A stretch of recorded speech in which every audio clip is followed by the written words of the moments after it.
Hey, what's up? Mr. Dave out here in Rockland on the rock pile. We have finished a fake rock, satellite rock remodel. Kind of basically redid these stones from scratch. You can see them behind me. But we just finished up. We're gathering up the last of the cleanup, peeling up tape here and there, power washing and all that kind of stuff. But let's take a look at what we got. So this is the rocks that we redid. We broke out the tops and then filled up the concrete on the pool side to get them less able to rust on that side in there. These rocks were completely full of foam, carpet foam, rolled up into bundles, put into hefty trash bags, and jammed in there. They even jammed them down in on the pool side, which was funky. And they were all sponges full of water, because water invariably does find a way to penetrate, but we do our best. If you fill it solid with concrete, you pretty much eliminate that issue. So we redid these ones. We used the stamp technique along with some fog coat dustings that we put on there. We do some release powders, a cream and a gray, and then we added our exterior latex house paint is the way a lot of us do these stones. We added a jumping rock over here, this guy right here.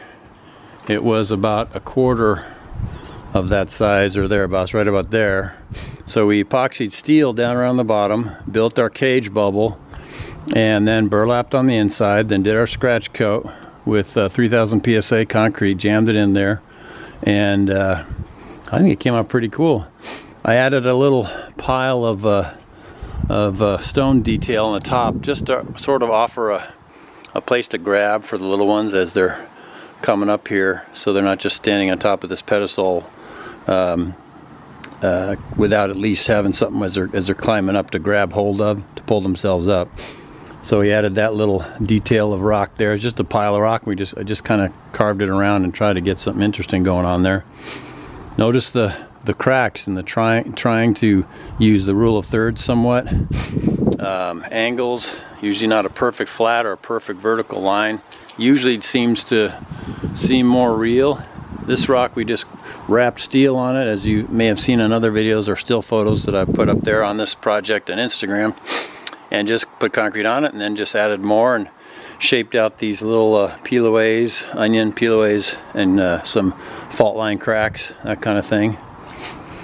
This one over here we recovered with concrete, the same thing, a little bit less rebar because it was pretty good underneath. The texture coat on this job was just completely falling apart. It was dusting away. You could put your fingernail in it and just scratch it, and it would just crumble away. So we redid these, added our own new rocks, new cracks and stuff.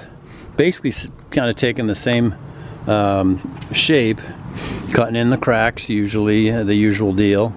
Tape and masked everything around the sides before we painted. Removed all the river rocks. I like this one. It's got that plane right there, but you can see the stamping technique and how effective that can be. And then I troweled in there and carve away and mess with it a little bit to sort of agitate and antique it some more.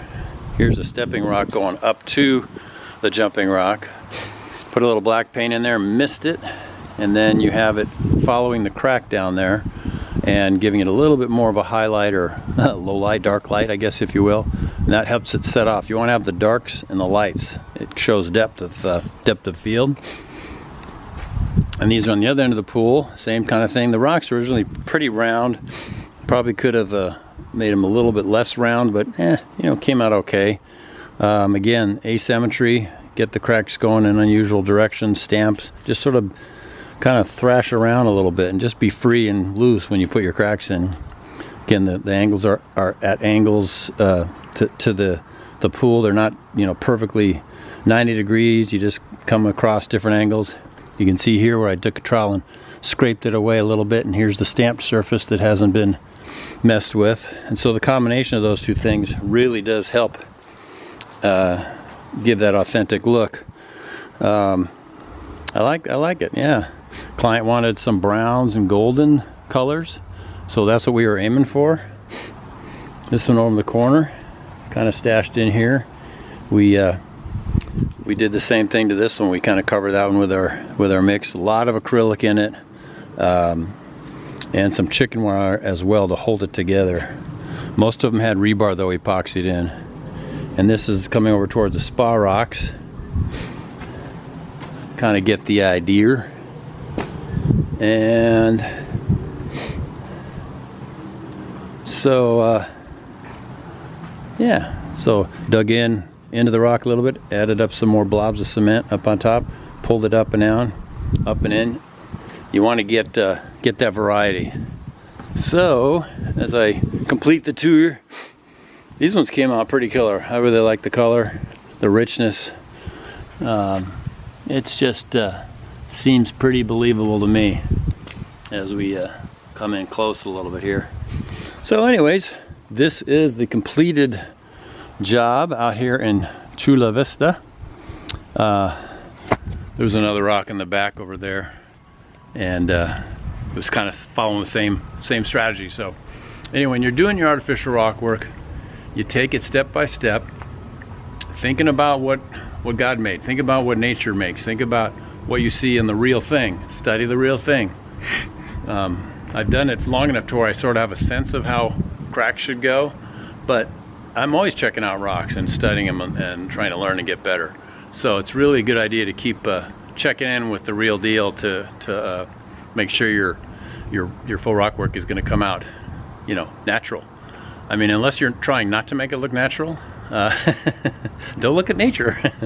So anyway, Mr. Dave out here on the rock pile. Hey, thanks for watching my videos. Hey, go to my store if you want to check out a lot of free PDF downloads, and that is www.davehenderson.podia.com. That's Podia, davehenderson.podia.com.